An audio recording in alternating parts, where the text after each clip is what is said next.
पंजाब में बाढ़ के कारण जीवन अस्त व्यस्त हुआ है। बाढ़ के कारण लोगों को काफी परेशानी झेलनी पड़ी है और खासकर किसानों को हुए नुकसान का आकलन भी अब किया जा रहा है। जैसा कि पंजाब बासमती चावल के लिए पूरी दुनिया में मशहूर है, तो बाढ़ के कारण पंजाब में बासमती की फसल पर क्या असर पड़ा है और नुकसान कितना हुआ है, इस समय चर्चा का मुख्य विषय बना हुआ है। एक खबर की माने तो पंजाब में बाढ़ के कारण बड़े क्षेत्र में फसल प्रभावित हुई है और इससे पंजाब से 9 लाख टन बासमती चावल का निर्यात प्रभावित हो सकता है। आशंका तो ये भी जताई जा रही है कि अगर ऐसा होता है तो इससे केंद्रीय पुल में भी चावल का टारगेट कहीं अधूरा न रह जाए। केंद्रीय पुल में चावल स्टॉक के लक्ष्य की बात की जाए तो सरकार द्वारा इस बार 180 लाख टन चावल केंद्रीय पुल में देने का लक्ष्य तय हुआ है। ऐसे में पंजाब में बारिश के कारण बासमती की फसल का प्रभावित होना कई सवाल लेकर आया है। अब भारत द्वारा बासमती चावल के निर्यात की बात की जाए तो भारत संयुक्त अरब अमीरात, यमन,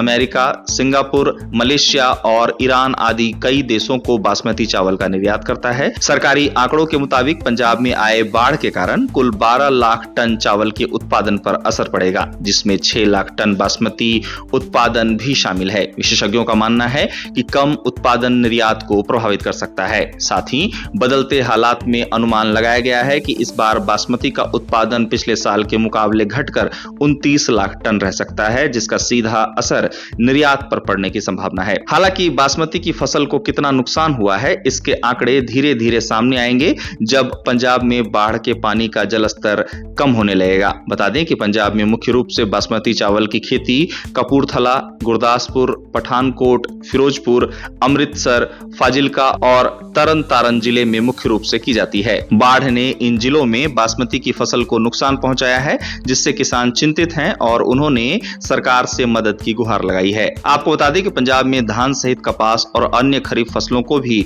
बाढ़ से नुकसान हुआ है।